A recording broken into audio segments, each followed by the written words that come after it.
Hari ini saya bahas satu firman yang biasanya dihindari orang. Tapi kitab Kidung Agung itu sebenarnya hubungan kita dengan Tuhan. Bukan hanya tentang suami dan istri. Sepanjang hari khotbah saya sebagai berikut. Menu khotbah di depan Anda. Kalau ketinggalan, dengarkan semua ya. Kita memasuki ibadah yang diberi judul Cadar dan Indahnya Kekudusan. Kidung Agung pasal 4. Di mana mempelai pria dan wanita saut-sautan. Ini melambangkan suara Tuhan dan suara kita. Menunjukkan hubungan mesra Yesus dengan jemaatnya. Saya bacakan sekarang ayat 1, mempelai laki-laki memuji mempelai perempuan. Lihatlah cantik engkau manisku, sungguh cantik engkau. Bagaikan merpati matamu di balik telekungmu. Rambutmu bagaikan kawanan kambing yang bergelombang turun dari pegunungan Gilead. Gigimu bagaikan kawanan domba yang baru saja dicukur, yang keluar dari tempat pembasuhan, yang beranak kembar semuanya, yang tak beranak, tak ada. Bagaikan seutas pita kirmisi bibirmu dan elok mulutmu, bagaikan belahan buah delima pelipismu di balik telekungmu, lehermu seperti menara Daud dibangun untuk menyimpan senjata, 1000 perisai tergantung badannya dan gada para pahlawan semuanya. Seperti dua anak rusa buah dadamu, seperti anak kembar kijang yang tengah makan rumput di tengah-tengah bunga bakung. Sebelum angin senja berembus dan bayang-bayang menghilang, aku ingin pergi ke gunung Mur dan ke bukit Kemenyan. Engkau cantik sekali manisku, tak ada cacat celah padamu. Turunlah kepadaku dari gunung Libanon, pengantinku, datanglah kepadaku, dan dari gunung Libanon, turunlah dari puncak Amanah, dari puncak Senir dan Hermon, dan liang-liang singa dari pegunungan tempat macan tutul. Engkau mendebarkan hatiku, Dinda pengantinku. Engkau mendebarkan hati dengan satu kejapan mata, dengan seutai kalung dari perhiasan lehermu. Betapa nikmat kasihmu, Dinda pengantinku. Jauh lebih nikmat cintamu daripada anggur, dan lebih harum bau minyakmu daripada segala macam rempah. Berhenti di sana aja dulu. Emangnya kita bisa dapat apa dari ayat-ayat begini ya? Kalau saat teduh pas ketemu ayat begini kan kita bingung sendiri. Waduh, bagaimana nih Alkitab kalau dibaca sama anak kecil khususnya bagian ini gimana nih? Segala sesuatu di Alkitab dari Kejadian sampai Wahyu itu mainly about Jesus and us. Terutama tentang Yesus. Jadi membaca kitab Kidung Agung itu kita bisa bayangkan hubungan Tuhan dengan kita, hubungan Tuhan dengan jemaatnya. Kalau kita melihat seperti itu, kita jadi ngerti maknanya. Saat teduh pun tidak percuma. Datang ke gereja mendengar pembahasan ini juga kita dapat sesuatu yang berharga. Saya nggak bisa tebang pilih sebagai gembala sidang. Saya harus memberi makan domba, harus makan rata. Nggak boleh milih-milih, maunya hanyalah kitab Mazmur atau Amsal saja. Atau perjanjian baru hanyalah kitab Injil, Matius, Markus, Lukas, Yohanes. Ini luar biasa, tersimpan di dalamnya rahasia hubungan kita dengan Tuhan. Sekali lagi, yang menulis kitab Kidung Agung ini adalah Raja Salomo. Waktu dia mau menikah dan lalu akhirnya menikah dengan gadis Sunam, istrinya yang sah. Memang akhirnya Salomo murtad ya, 1000 ceweknya. Tapi dia menyesal luar biasa, untung-untungan dia bisa kembali bertobat. Tapi Kidung Agung ini saat-saat dia masih bersih dengan Tuhan. Jadi Tuhan memakai itu, hubungan meritnya dia, hubungan pernikahan yang sah di hadapan Allah, holy matrimony, pernikahan kudus itu sebagai lambang hubungan Kristus dengan jemaatnya. Saut-sautan nih, mulai sekarang kita dengar suara mempelai pria, suami sorga gereja, yaitu Yesus Kristus. Dan Salomo memuji gadis itu begini, Tuhan memuji kita. Lihatlah, cantik engkau manisku, sungguh cantik engkau. Bagaikan merpati matamu di balik telekungmu, rambutmu bagaikan kawanan kambing yang bergelombang turun dari pegunungan Gilead. Sejujurnya kita itu gak secantik yang Tuhan katakan. Kita semua itu punya cacat celah, punya kerutnya sendiri. Karena Tuhan yang tahu luar dalam kita. Kalau bilang kita ini sempurna, Enggak juga lah ya. Jadi sebenarnya kita itu di mata Tuhan jauh lebih bagus daripada faktanya. Kenapa kok banyak orang Kristen takut mendekati Tuhan? Karena dia merasa dirinya berdosa, karena dia merasa dirinya lemah, kekurangannya banyak. Tuhan itu gak buta. Tuhan itu kebenaran. Kebenaran itu di atas fakta. Tuhan itu tahu kita itu presisi. Dia mengerti kita luar dalamnya. Tapi Tuhan tetap memilih untuk melihat kelebihan dan kekuatan kita, bukan kelemahan kita. Kenapa kita takut mendekat sama Tuhan? Karena kita takut nanti Tuhan akan menuduh kita, mendakwa. Bukannya Tuhan malah justru menolong kita dalam kelemahan kita, Roma 8. Roh Kudus itu diberikan kepada kita, bukan untuk menghakimi kita saat kita lemah, tapi untuk membantu kita bangkit, untuk menolong kita berubah. Lihatlah cantik engkau, manisku, sungguh cantik engkau. Gadis Sunem ini bukanlah wanita tercantik di zamannya. Zaman itu tadi saya panjang lebar jelaskan di ibadah sebelumnya. Zaman itu orang-orang mendewakan kulit yang putih dan mulus. Zaman sekarang agak beda, apalagi di dunia barat. Semakin santen, semakin keren. Tapi zaman dulu, wanita ini didiskriminasi oleh society, oleh masyarakat. Perempuan ini gak akan masuk semifinal kalau ada Miss Universe. Karena kulitnya hitam. Kalau Anda baca ayat 5 dan 6 di pasal pertama, Anda tahu, hitam aku, jangan liatin aku. Dia sendiri gak percaya diri, dia agak minder kalau diliatin sama perempuan-perempuan Yerusalem oleh putri-putri Sion. Dia bilang, look away from me, jangan lihat bahwa aku itu gelap. Jangan lihat kelemahanku. Seringkali kita waktu masuk hadirat Tuhan itu kita mawas diri, kita tahu kelemahan kita. Lebih baik sih mawas diri daripada orang yang gak tahu diri. Punya simpenan tapi masuk ke gereja masih tetap gak ada rasa bersalah gitu atau masuk ke hadirat Allah. Tapi perempuan ketika kita masuk dalam hadirat Tuhan seringkali kita itu menyadari kekurangan kita. Here is the good news. Anda menyadari kelemahan Anda, Tuhan tahu, Tuhan lebih tahu kelemahanmu dan kelemahanku. Tapi Tuhan memilih untuk tidak melihat itu. Tahukah ketika kita masuk hadirat Allah, Bapa itu melihat Yesus dalam diri kita? Bukan berarti kita bisa sembrono sembarangan berdosa. Enggak loh ya, jangan mencoba menipu Tuhan, jangan sesat. Apa yang kau tabur kau tuai, jangan mempermainkan Tuhan. Belajar dari Anania Safira, jangan pura-pura. Pura-pura enggak tahu, kura-kura dalam perahu. Atau kebalik, pura-pura dalam perahu, kura-kura sudah tahu. Tapi kalau kita memang sudah punya roh bertobat, kita sendiri enggak suka dengan dosa kita, tapi kita ingin sekali untuk berubah. Maka datanglah mendekat, jangan takut Tuhan akan menuduhmu. Karena waktu Anda masuk hadirat Allah, Tuhan tidak akan memberitahu kepadamu apa kelemahanmu, karena engkau sudah tahu. Tuhan akan memberitahu kepadamu di mana engkau bisa berubah dan bagaimana. Justru datanglah mendekat. Tuhan yang kudus itu tidak mengerikan. Tuhan yang suci itu tidak akan membunuhmu. Malah justru dia akan mengajarkan kekudusan kepadamu. Dia akan menuntunmu di jalan yang benar oleh karena namanya. Salah, kebanyakan perasaan kita itu ditipu sama setan. Orang Kristen tidak boleh takut untuk dekat ke Tuhan. Malah justru kalau Anda tahu Anda lemah, malah harus merapat. Kalau Anda tahu Anda itu punya cacat celah, kita itu punya salah sama Tuhan, malah justru harus datang dengan roh bertobat. Tuhan itu gak akan menolak kita. Tuhan justru akan menerima kita apa adanya. Just as we are, come as you are. Kalau saya datang ke Tuhan itu, saya datang pada Tuhan itu just as I am. Apa adanya aku, ini aku Tuhan. Tidak ada tading, aling-aling. Apa? Tading ya? Apa? Tedeng aling-aling. Gak pakai gituan. Apa adanya aku datang padamu. Kaget nanti ya, bukannya ditampar sama Tuhan. Tuhan bilang, lihat, cantik engkau, manisku. Sungguh cantik engkau. Hah? Berani dia ngomong, apakah Salomo buta? Aku ini gadis yang bukan tercantik bahkan di kampungku. Tapi kenapa engkau memilihku?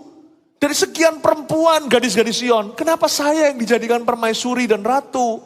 Why me? Why me? Just stop asking, just thanking. Berhenti bertanya, mulai bersyukur saja. Orang Kristen terlalu banyak bertanya sih. Why? Bersyukur aja. Berhenti bertanya, bersyukur doang. Aku gak ngerti Tuhan, ada satu misteri di dalam hidupku yang saya gak bisa pecahkan. Why me? Saya juga punya pikiran yang sama loh. Kenapa saya yang dipakai Tuhan dengan cara begini atau begitu? Why me? Am I better? Apakah saya lebih mampu berteologi? Apakah saya doa puasanya lebih banyak daripada orang lain? Apakah saya lebih sempurna track record saya? Stop asking, stop trying to find out, stop finding out, berhenti untuk mencoba make sense semua, segala sesuatu. Belajar bersyukur, menerima anugerah, dan berjalan dengan iman.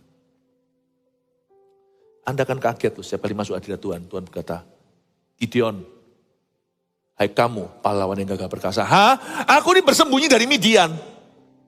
Tempatnya orang itu untuk memeras anggur dengan kaki itu kupakai untuk mengolah gandum. Kan berarti nggak pada tempatnya. Kalau orang sampai taruh baju di kulkas atau taruh daging di lemari, itu berarti orang itu kan sedang ketakutan atau lari.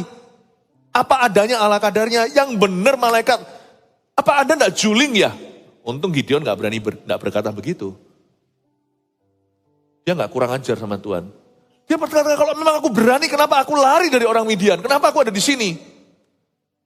Karena Tuhan memilih untuk melihat potensimu. Tuhan tidak mau melihat kelemahanmu. Kelemahanmu itu informasi. Potensi itu pewahyuan. Allah berkata, aku tahu kamu bisa jadi orang seperti apa. Kamu akan mengalahkan orang-orang Midian itu dengan 300 orang aja, dengan sape aja. Kamu bisa hancurkan ratusan ribu. Me? Really? Udah jangan rila-rili. Mulailah lari. Wow. Jangan gini loh, kita hidup itu sudah ada slow-nya sendiri. Jangan slow to believe. Jangan lamban untuk percaya. Lihatlah cantik engkau, sungguh cantik engkau. Dahsyat ya.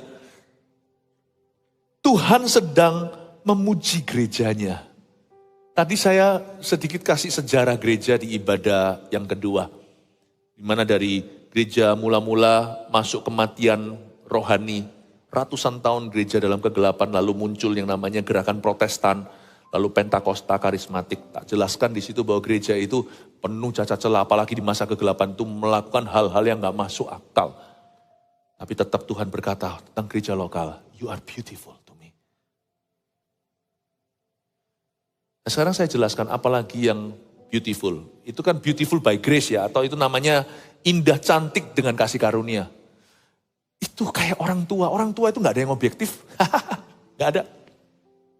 Ya. Anaknya lahir ya, aduh cantiknya. Terus terang loh, bayi semuanya peok-peok. Lihat nanti mereka berubah, apalagi yang bayi newborn ya, semuanya itu mana, tapi di mata papa mamanya, wow, bayi terlucu di dunia ini. Lalu waktu kita mandiin lah, waktu ganti popok diapernya lah, wah. Ada yang berkata seperti ini, sebenarnya ya, gimana ngomongnya, pupnya bayi itu wangi. Mana ada pup yang wangi? Memang iya sih, gak seperti orang dewasa yang udah makanannya banyak dan beraneka ragam. Tapi gak ada pup yang wangi itu gak ada. Tapi pupnya anak sendiri selalu paling wangi di hidung bapak mamanya, betul gak? Enggak ya? Bapak ibu saudara, jemaat terkasih. Tuhan itu tidak fair kalau sama kita. Dia terlalu cinta sama kita. By grace, anak itu selalu indah di mata papa mamanya. Tuhan tidak memanjakan kita, karena itu ada ayat tongkat dan gada. Hati-hati ya, Tuhan ada gadanya. Tuhan tidak akan merusak generasi anak. Namun demikian, terus terang ada banyak hal di hidup kita ini, kita gak layak loh terima berkat itu. Kalau kita sungguh-sungguh mau kalkulasi, hitung-hitungan kita semua itu keluar dari rumus. Hari ini Anda bisa mempunyai rumah tangga yang begini saat ini itu, you're not worthy actually. Kita bisa dipakai gini kalau mau betul-betul hitungan sama Tuhan sampai sen-sennya. Kita semua hutang budi. Jujur aja, every blessing, setiap berkat yang kau nikmati hari ini itu you are not worthy. Kita nggak layak untuk menerimanya. Kalau kita mau jujur saja. Jadi dalam hal itu Tuhan tidak fair. Makanya setan kebakaran jenggot. Makanya waktu ketemu sama Tuhan soal Ayub, wah dia sikat kiri kanan tuh. Kenapa kau cintai manusia? Manusia itu kayak gitu, busuk. Aku tahu mereka sok tahu tuh setan. Benar-benar kita harus perhatikan. You are beautiful already before you can do anything. Karena Yesus mati di kayu salib. Anda dan saya itu cantik, jelita, manis, sungguh cantik. Sebelum kita bisa berbuat apa-apa. Terima itu dulu. Sebagai the washing of the blood. Sebagai basuhan darah Yesus. Lalu ada lagi hal yang membuat kita sungguhan jadi bahasa Surabayanya cuantik. Wow. Kekudusan. Holiness. Holiness is beautiful. Coba lihat ya ayat 1b. Bagaikan merpati matamu di balik telekungmu.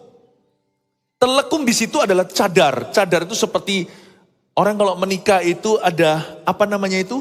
Kalau bahasa ya cadar. Cadarnya itu. Ketika cadar dibuka itu kan seperti simbolis bahwa mulai hari ini atau malam ini gadis ini tidak akan lagi menjadi perawan. Tapi mereka menjadi suami istri. Menjadi satu tubuh seperti Adam dan Hawa di Taman Eden. Di balik telekung di sini itu artinya cadar. Behind the veil. Yang hal kedua, kalau kita mengerjakan keselamatan dan kekudusan kita, ingat ya, rencana Allah selalu beautiful untuk kita. Nggak bisa nggak. Bagi setiap kita yang sudah punya kecenderungan untuk jadi seorang yang perfeksionis, termasuk saya sendiri, performance oriented, orientasinya itu pada performa itu tinggi sekali. Saya dari kecil memang sudah terbiasa begitu. Mungkin karena waktu saya kecil itu saya diidiot-idiotkan sama teman-teman, karena yang tahu cerita saya tahu bahwa saya dulu itu jatuh sakit. Jadi saya dari kecil itu sudah kenyang dengan hinaan rekan teman-teman sekelas, teman-teman kelas lain. Panggilan saya waktu kecil itu sakwah, dalam bahasa Chinese-nya waktu di Taiwan. Kalau di Indonesia sudah enak semualah saya sebut. Ya, saya dicacat-cacatkan sama teman-teman. Jadi saya biasa untuk begini, kalau saya tidak lebih bagus dari mereka, mereka akan hina saya. Itu jadi tuntutan. Makanya waktu dalam pelajaran juga bukan karena pintar-pintar benar, saya harus jadi juara. Jadi kalau saya dapat nilai 97 enggak 100 bulat, itu saya stres setengah mati. Wah, di sini Pastor Philip, saya harap anak saya seperti Ayu. Anak saya itu grade-nya itu betul-betul seperti lagu, kunci A ada, kunci B ada, C ada, D juga ada. Nilainya bukan hanya A saja. Not really loh, not happy loh. Kalau seperti itu jangan sampai di beberapa negara ada siswa-siswa gitu yang akhirnya pelajar-pelajar yang bunuh diri. Gara-gara nilainya kurang bagus. Nggak tentu bagus gitu tuh. Yang malas juga nggak bagus, yang kayak gini juga nggak bagus. Gimana sih saya itu sembuhnya, atau saya pelan-pelan sembuh, atau saya mulai masuk kepada sebuah perjalanan sembuh. Saya sembuhnya itu karena ketika saya tahu bahwa kunci pemakaian Allah itu bukan performa, tapi kekudusan. Tuhan nggak minta kita itu hebat. Tuhan nggak minta kita itu selalu, kalau orang main baseball itu home run. Kalau orang main basket itu selalu slam dunk. Kalau orang main sepak bola itu selalu gol. Tuhan nggak tentu minta begitu. Tuhan cuma minta kita untuk tulus dan kudus. Boleh kita buat kesalahan. Ini saya coba jelaskan telekung ya, cadar. Di balik cadar itu ada sebuah berkat yang misterius. Kita bisa kurang bagus, ada waktunya nyanyi kita beleot sedikit, khotbahnya bisa ada saatnya bagus, ada saatnya kalau mungkin CGL di sini, kadang kita sharingnya kurang fasih. Atau kalau kita itu di sekolah, teman-teman dapat nilai lebih bagus, Anda sudah berusaha, tapi nilai Anda jauh di bawah. Orang-orang bisa masuk sekolah idamannya, universitas yang idaman, Anda bisa masuk universitas yang mediocre aja ternyata. Anda terpukul. Percaya enggak? Jangan ngomong ini mentah-mentah sama anak, tapi harus kasih prinsipnya. Gak garansi kalau Anda masuk Harvard, Anda akan lebih sukses. Gak ada garansi. Gak ada garansi kalau Anda sekolah luar negeri lebih sukses daripada orang yang sekolah di dalam negeri. Bahkan gak ada garansi kalau Anda bisa lulus kuliah akan lebih berhasil daripada mereka yang lulus SMA. Kecuali kalau lulus SMA itu drop out untuk main-main. Ya memang itu karakter, bukan karena SMA atau universitasnya. Kalau nasibmu tidak sebagus nasib orang lain, percayalah nanti ujungnya kalau si kelinci tersebut yang punya harapan lebih besar seharusnya tapi meremehkan kasih karunia-Nya, nanti akan dibalap sama kura-kura seperti Anda dan saya. Itu enggak menjadi jaminan. Sungguhan. Lahir dari keluarga mampu atau keluarga pas-pasan atau kekurangan itu bukan jaminan. Karena Tuhan itu masih jagonya membuat orang kaya baru maupun orang miskin baru. Berapa banyak orang-orang yang sukses hari ini dalam dunia bisnis itu papa mamanya hanya pekerjaan sederhana. Tapi berapa banyak orang-orang kaya yang jatuh di golongan anak-anaknya. Di zaman putra-putrinya yang berjudi, dugem, ria, jatuh semuanya. Belum jatuh miskin semua karena 7 keturunan dah habis katanya. Tapi paling tidak sudah bukan keturunan 7. Kalau sekarang lihat cara hidup anaknya ini paling cuma 2 keturunan amblas.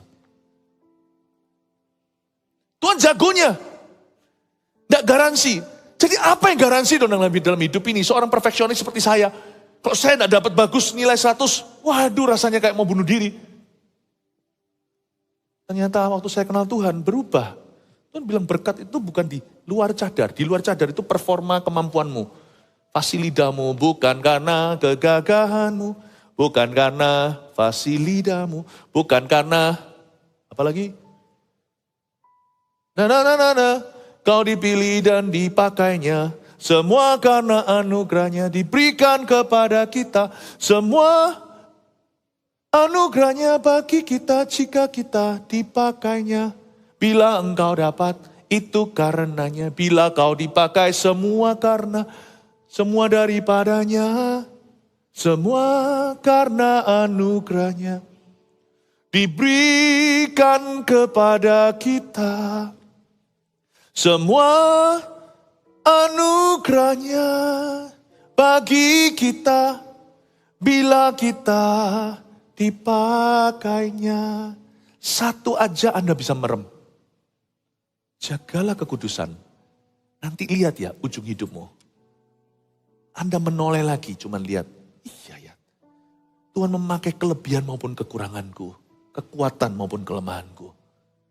Ternyata asal kita jaga kekudusan, ujungnya skornya itu 11-12. Performa itu cuma membedakan 12 dari 11. Karena orang yang jaga kekudusan akan melakukan yang terbaik, meskipun terbaik yang dia lakukan gak tentu cukup baik. Tapi asal kita kudus dan tulus sama Yesus, kurang baiknya kita itu akan jatuh ke tangan Allah yang baik.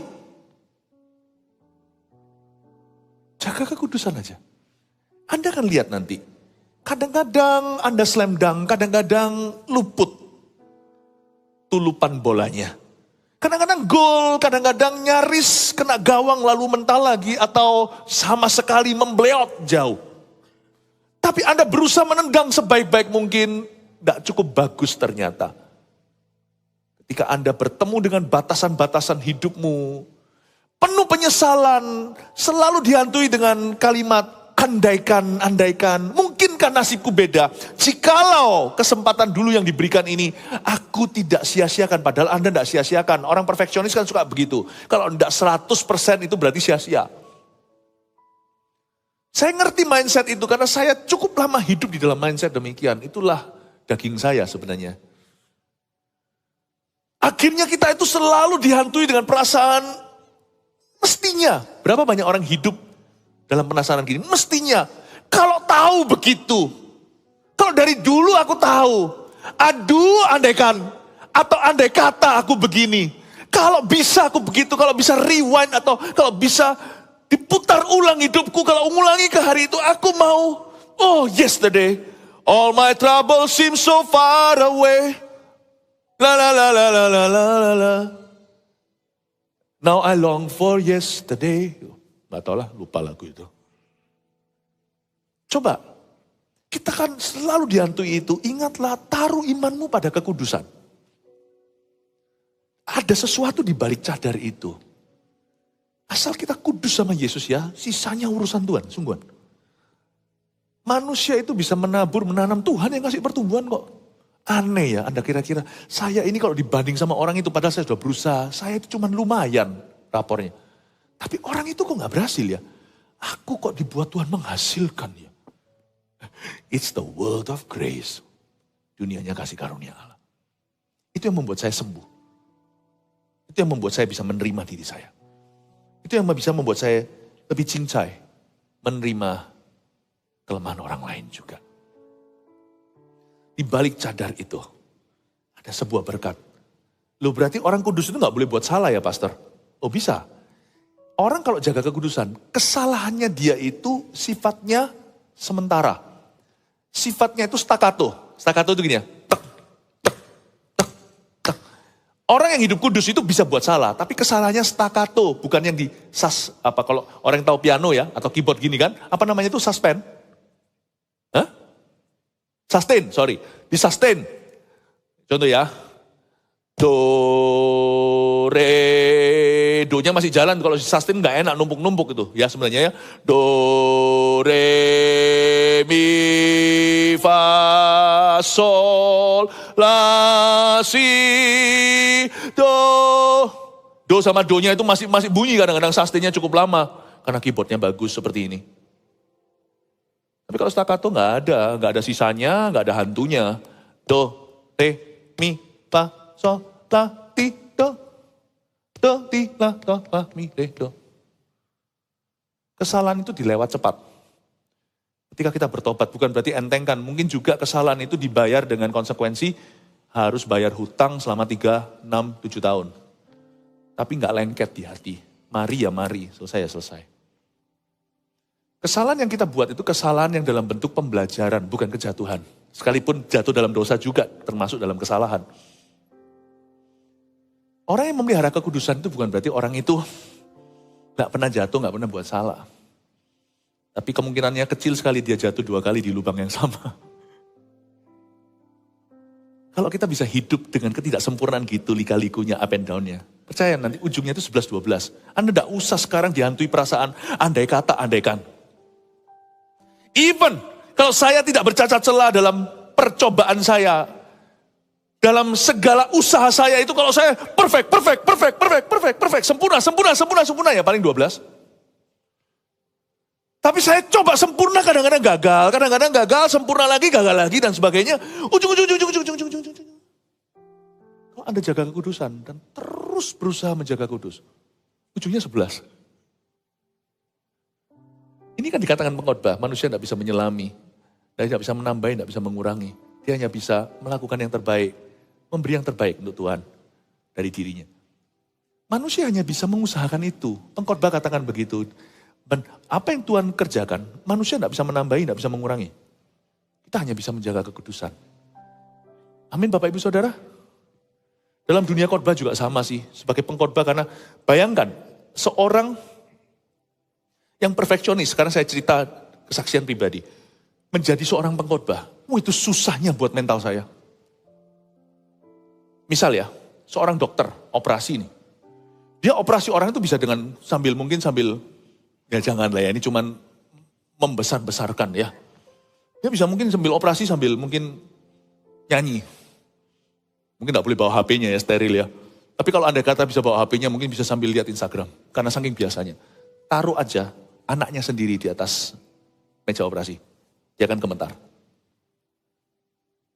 Taruh istrinya atau siapa di sana. Dia akan gemetar. Nggak gampang. Paham maksud saya? Pada saat misalkan seorang pengkhotbah. Saya khotbah di luar lebih gampang daripada khotbah pada jemaat sendiri. Karena itu anak. Taruh di atas meja. Meja operasi firman. Lebih komentar. Tuntutannya itu tinggi sekali. 5 kali saya khotbah, saya bukan memberikan 500%. Misalnya ini cerita kesaksian pribadi. Saya mau memberikan 5 juta persen. I want to give my best to my spiritual children. Saya mau memberikan yang terbaik. Tapi tidak mungkin bisa. 5 kali ibadah pasti ada titik lemah. Belum lagi kena jet lag-nya. Itu tuh saya bisa menerima, itu susah. Kalau saya merasa saya belum memberikan 1.000.000% di ibadah tertentu, itu saya rasa terganggu. Tapi Tuhan itu juga ajari saya, kamu jangan menuntut diri lebih. Bahwa yang kubutuhkan dari kamu hanyalah ketaatan dan usahakan terbaik. Sisanya itu aku yang melakukan. Jadi saya kaget. Misalnya dalam sejarah saya pelayanan ya, ada pelayanan-pelayanan tertentu yang saya rasa, aduh aku rasa aku belum maksimal di itu. Anehnya orang pada berbondong datang dan berkata, aku diberkati saat khotbah itu. Dan mereka diubahkan. Saya bilang, lah ngapain aku frustrasi? Ternyata Tuhan bekerja, bahkan dalam kelemahan. Kalau kita jaga kekudusan, yang penting kita jaga kekudusan. Paham maksud saya? Yang penting yang berkhotbah, yang melakukan, yang bekerja, ibu rumah tangga, pengusaha, siapapun Anda, mahasiswa ini, yang penting Anda jaga kekudusan. Serahkan semua ke Tuhan. Apa yang menurut you tidak sempurna itu nanti Anda akan kaget. Ternyata yang kau nilai dirimu 11 itu 12. Ajaib Tuhan itu. Hidup ini penuh dengan furfurannya Tuhan. Sungguhan kita itu tidak objektif skornya. Semua itu didongkrak dan di-upgrade oleh Roh Kudus. Amin Bapak Ibu Saudara. Jikalau Anda mengira karena lagu suaramu bagus maka orang lain akan menangis, Anda akan terkejut kadang-kadang yang fales yang buat nangis. Bukan berarti habis ini yang praise and worship gak usah latihan. Tahu gak mereka latihan di belakang sana itu. Ini mereka sungguh-sungguh. Jangan jadikan alasan kasih karunia tidak latihan. Tapi jangan pernah mengira bahwa karena merdu suara kita, atau not baloknya tepat, maka Tuhan akan memberkati. Jangan kira karena kita punya pengalaman koneksi semuanya ini, maka bisnismu akan melayang dan melaju atau melambung. Tidak tentu. Percaya saya, kalau ada dalam masalah, Anda pakai semua koneksimu, tidak keluar ya tidak keluar. Amin Bapak Ibu Saudara. Saya harap bisa mengerti ini. Ada suatu berkat di balik cadar itu. Tuhan cuma ngomong gini kok, suatu hari sama saya sederhana aja. Philip, you just need to finish well. You just have to finish well. Tiba-tiba saya ingat dengan Simpson. Ini saya ajari ya, bagi orang-orang yang suka frustrasi, aku bukan ayah yang baik, padahal sudah berusaha. Kecuali kalau memang Anda bukan ayah yang baik, nah itu bertobatlah. Seringkali yang saya lihat, ayah-ayah yang baik itu justru yang merasa kurang baik. Anehnya, ayah-ayah yang sungguh gak baik itu biasanya merasa baik-baik. Aneh loh saya itu. Seorang ibu, misalkan di sini ada ibu rumah tangga atau dalam pelayanan segalanya, pasti ada rasa bersalah lah pulang ke rumah rasanya kok aku nih mama. Semoga apa yang saya katakan ini menyembuhkan Anda. Rasanya kok kurang pada saat mungkin, sekarang mungkin enggak. Mungkin dulu waktu Anda aktif, mungkin terlibat dalam sebuah pekerjaan apa. Wow, Anda itu meeting siang malam pagi petang. Wah ini itu, kegiatannya banyak. Anak Anda bertumbuh dewasa, Anda sudah usaha, tapi kalau Anda rasa guilty, listen. Kalau Anda merasa, aku ini belum orang tua yang baik. Padahal Anda sebenarnya orang tua baik. Orang sekelilingmu pun memberi kesaksian, Anda itu orang tua yang baik. Tapi gak cukup bagi anakku, gak cukup bagi anak. Tenanglah, nanti anak Anda jadi. Dan mereka gak kurang kasih itu bukan karena Anda selalu 24 jam, 7 hari seminggu, 365 hari setahun bisa memperhatikan mereka. Di mana Anda luput kosong itu, Roh Kudus limpahkan kasih karunia. Just because Anda jaga kekudusan. Tuhan ngomong sama saya jelas, you just need to finish well. Kamu cuma butuh finish well, Philip. Kamu tidak harus setiap kali pentung kasti, home run. No need. Oh, how God has healed me. Di ibadah ini saya ceritakan ya, semoga ini jadi berkat buat Anda. Karena Paulus berkata, kalau aku harus bermegah, aku bermegah dalam kelemahan. Karena orang-orang tertentu yang berdiri di mimbar ini jadi semuanya overestimasi. Berarti mereka tidak punya kelemahan. Mereka itu pasti, Anda tidak tahu di dunia dalamku ini juga ada yang namanya storm. Atau badai taufan. Cuman kedewasaan rohani itu mengurangi itu. Misalkan kalau kita punya lutut, laki-laki lebih sering masalah dengan lututnya. Lutut biasanya give up dulu. Atau menyerah, puji Tuhan kalau enggak ya. Tuhan berkati lutut semua laki-laki di gereja Mawar Sharon. Kalau Anda mau kuat, tidak terluka, tidak kena injury, kuatkan otot paha kata dokter. Dengan kuatnya otot paha itu lutut lebih gak gampang terluka. Oh iya betul ya. Dewasa rohani membuat storm ini tidak kelihatan, bukan berarti gak ada. Hari ini saya mencapai titik kedewasaan. Dewasaan itu bukan berarti sempurna, tetapi saya sudah bisa perhatikan orang lain dulu. Itu membuat storm ini tidak terasa. Tapi kalau orang nganggur rohani tidak berbuat sesuatu, ya di situ stormnya itu menjadi dunianya. Terus menerus pikirkan badai taufannya, feelingnya yang terutama. Tuhan bilang sama saya, you just need to finish well. Kamu cuma perlu selesaikan dengan, cuma finish well. Apapun yang terjadi selama hidupmu itu, semuanya hal yang manifestasi apa yang aku kerjakan. Tiba-tiba saya ingat tentang Simpson. Simpson itu di hari terakhirnya, di kematian akhir hayatnya itu justru dia membunuh semua Raja Filistin. Hebatnya. Tugas kita hanya takut sama Yesus. Anda akan terkejut nanti, anakmu satu-satu akan jadi. Bukan karena Anda cukup waktu, nasihatmu selalu indah. Gak pernah emosi. Ada mungkin orang tua yang pernah tampar anaknya. Lalu menyesal, gimana pun juga pasti menyesal dalam hati. Saya gak nampar anak sih by the way. Kalau Anda merasa itu adalah hukuman kekal, itu bukan neraka. Bangkitlah dari itu, tetap jaga kekudusan. Sekalipun Anda lagi down, Anda pernah emosi, pernah nyalai anak meskipun anak itu yang salah dulu dan sebagainya. Misalkan kalau Anda ada perasaan gelisah gundah gulana di dalam sini, ingatlah, inilah penghiburan. Selama aku tetap hidup kudus sama Yesus, ini akan disettle sama Tuhan. Nanti lihat ya, anakmu tidak akan kepahitan. Anak Anda akan fine-fine saja. Makanya saya taruh harap besar pada kekudusan. Karena di balik telekung itu ada merpati, ada mata merpati, bagaikan merpati matamu. Mata Allah melihat. Bapak Ibu Saudara, taruh harapan pada kekudusan. Saya pokoknya ngomong sama Tuhan, aku gak mau tahu loh Tuhan. Pokoknya aku urusannya cuma sama Tuhan, satu aja. Semua ini adalah kegiatan. Aku urusannya berdiri di hadapan Tuhan, saya cuma punya satu penonton yaitu Yesus Kristus dalam hidup saya. Asal aku tulus sama itu. Aku minta semua beres loh Tuhan. Saya bukan menuntut Tuhan, itu pegangan bagi saya, itu prinsip. Pokoknya aku tulus sama Yesus, pegang teguh. Dalam nama Yesus semoga sampai akhir hayat, terus taat dan setia.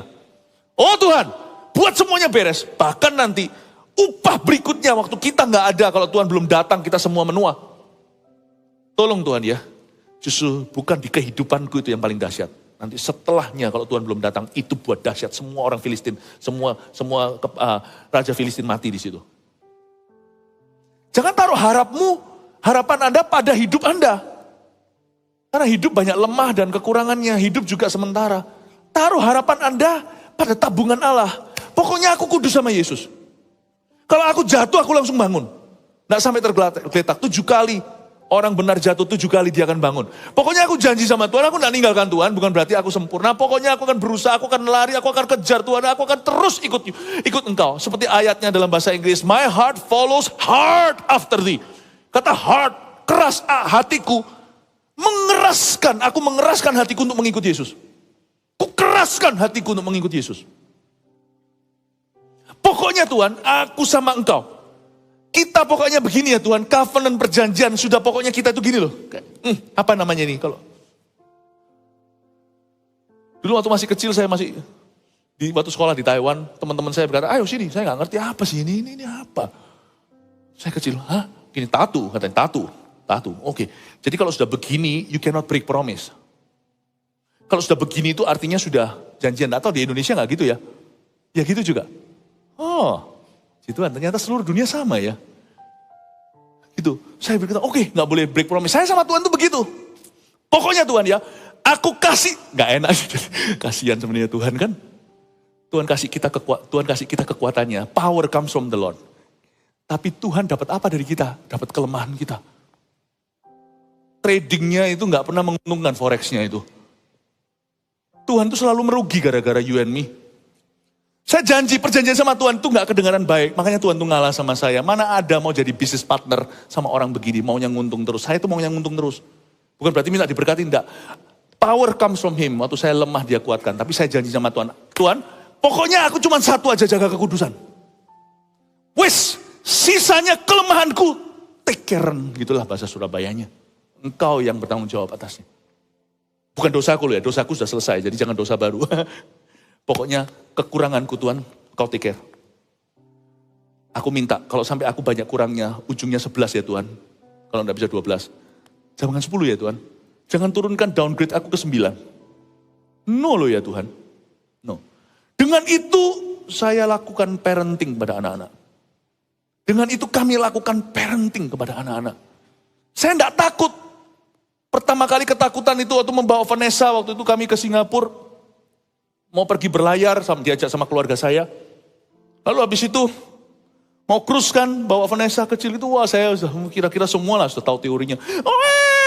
Wah nangis gak mau berhenti-berhenti. Saya sampai tanya sama Vanessa masih umur berapa bulan, kamu maunya apa nak?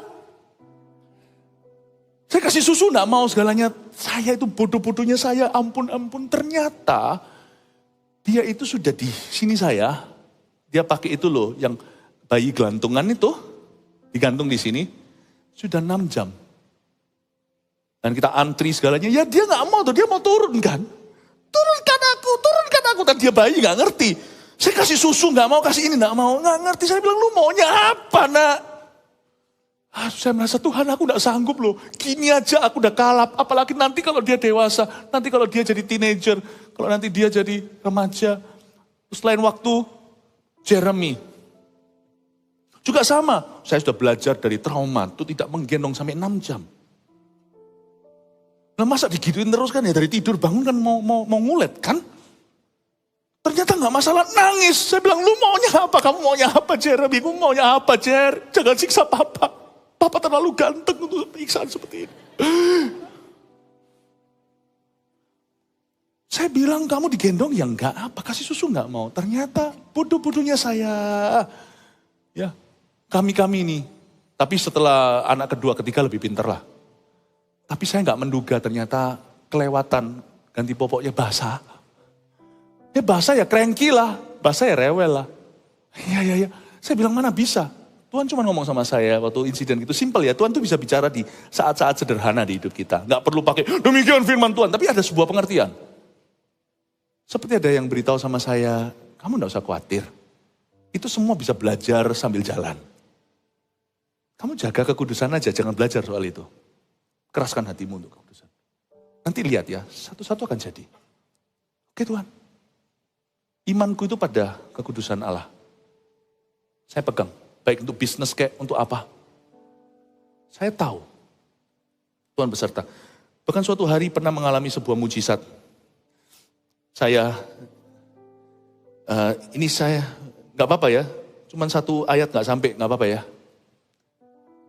Tapi saya mau bicara tentang di balik telekung itu. Misteri di balik telekung. Luar biasa. Cadar dan indahnya kekudusan. The beauty of holiness. Suatu hari pada waktu kami masih berbisnis awal-awal namanya, saya masih sinyo-sinyo belajar berbisnis. Bagus secara produk dan servisnya, jalan dengan cepat. Tapi saya belum ketemu cukup banyak maling. Paham maksud saya? Saya belum cukup ketemu banyak maling, namanya anak muda. Akhirnya meskipun kami sudah hati-hati, kecolongan juga. Ada uang kelebihan di tangan, bukan kongsian, partner lah, rekan kerja. Rekan bisnis. Pokoknya hubungannya dengan ekspor dan sebagainya. Nah, semuanya sukses secara bisnis. Itu awal-awal waktu pulang ke sini kan yang saya lakukan bukan langsung ministry tetapi berbisnis dulu. Dan Tuhan memberikan keberhasilan. Kami lepaskan untuk masuk dalam pelayanan itu bukan karena bisnis kami nggak jalan. Puncak-puncaknya itu sampai menembus tembok dari papan putih itu tembus ke atas itu saya lepaskan untuk menggembalakan jemaat. Dan pada waktu itu ada satu pengalaman buruk, yaitu uang ditahan oleh seseorang. Waduh kelebihan, waduh tahu gini ya, kita mesti harus lebih hati-hati, nggak cuma mikir tentang ini servisnya, pembayaran itu harus juga harus jeli. Tapi untungnya ini nggak akan membuat ambruk lah, tapi cukup besar bagi kami saat itu. Aduh Tuhan gimana caranya? Nagih ya nggak mungkin bayar lah, orang kalau kekurangan uang cari Anda. Kalau kelebihan mungkin akan lari. Lalu tapi saya berdoa sama Tuhan. Tuhan cuma bilang sama saya gini, kembali enggak kembali uangnya, cuma jaga kekudusan. Semua itu bonus dari Tuhan. Udah saya jaga kekudusan. Kekudusan waktu itu bagi saya pergi ke sebuah negara untuk saya tagih hutang itu dari orang itu. Piutang saya. Tapi orangnya enggak pernah muncul. Singkat cerita, terjadi kebangunan rohani. Nah ini kan interupsi yang enggak suka saya. Interupsi ilahi. Wong saya datang ke situ untuk kejar uang saya kok. Kok saya dikasih kebangunan rohani kan malah sibuk saya. Kebangunan rohani terjadi, kesembuhan ini itu. Saya berkata, loh Tuhan gimana? Saya cuma dapat satu ayat aja untuk menjaga kekudusan kali ini. Itu bukan berarti soal moral atau dosa dan sebagainya. Cuma satu, kamu harus mendahulukan kerajaan sorga. Waduh susah. Aku dalam masalah. Ini uang cukup ini uang kalau nggak kembali, ini akan mundur bisnisnya itu. Dan akan paling tidak akan membuat kesulitan-kesulitan. Jadi saya harus dapatkan. Gimana? How? Ya sudah, saya punya pilihan tolak ketika orang-orang minta didoakan segalanya. Waktu saya masih seorang businessman. Aduh Tuhan, aku di businessman kok harus ngurusi bisnisku. Ya sudah kali ini, waktuku di sini cuma 1 minggu, hari demi hari tergerus kebangunan rohani. Saya utamakan. Hari terakhir ini kejadian sungguhan, orang yang pegang uang itu datang tersungkur di kaki saya. Tersungkur beneran. Aku kembalikan utang. Saya bilang, hah? Hari terakhir sebelum saya terbang. Hah? Ini gak pernah terjadi di dunia bisnis. Saya gak pernah dengar dari teman-teman soalnya. Yang lariin uangnya datang itu tersungkur nyembah. Sampai saya harus pergi ke kiri atau ke kanannya. Saya takut disembah, gak boleh. Akhirnya saya bilang, hampir karena saya ini pendeta kan. Meskipun mulai bisnis, sampai saya berkata, sudah gak usah dikembaliin. Untung saya gak ngomong begitu. Saya bilang, boleh kembalikan pelan-pelan dicicil 3 bulan. Balik uangnya. Balik uang. Oh haleluya. Di balik telekung itu, ada Yesus bekerja secara misterius. Itulah sebabnya jangan buka cadarmu. Hai anak-anak muda yang pacaran. Setelah cadar itu dibuka, itu bukan fashion. Seksualitamu. Ada sesuatu berkat misterius itu. Lenyap dari hidupmu dan dari rumah tanggamu. Lenyap. Jangan di-open. Terlanjur pastor tahu gini kan, khotbah gini mestinya bulan lalu. Ya udah, tak ulang lagi. Jangan di-open lagi. Yang penting kan bukan belakang, mulai sekarang. Kan Yesus bilang apa sama wanita berzina yang ditangkap basah? Sin no more. Don't sin again, itu bukan bicara bahwa you've never sin atau kamu tidak pernah berdosa, bukan. Tapi mulai sekarang, jangan lagi. Apapun itu bisa pulih, jatuh dosa sekali sama 2 kali itu lebih suci sekali. Jatuh 2 kali dengan 3 kali lebih suci 2 kali. Pilih yang suci, bukan yang dirty. Amin Bapak Ibu Saudara. Di balik telekung itu, bagaikan merpati matamu. Tuhan memberkati kita secara luar biasa. Saya nggak bisa jelaskan satu persatu behind the veil. Ini adalah berkatnya Virgin Mary, perawan Maria. Bapak Ibu Saudara, saya dorong Anda untuk anggap serius perintah Tuhan. Jangan cuma cari janji doang kalau di dalam Alkitab. Cari perintah Tuhan, taati, itu tabunganmu yang akan kau turunkan turun-temurun. Kita harus saling mendoakan ya. Saya doakan supaya Anda sukses sampai akhirnya. Doakan kami juga hamba-hamba Tuhan ini supaya setia dan taat sampai akhir hayat. Kami cuma mau finish well kok. Dan kalau bisa finish well bersama-sama dengan kita semua melihat 1000 gereja berdiri dan 1 juta murid. Come on, haleluya.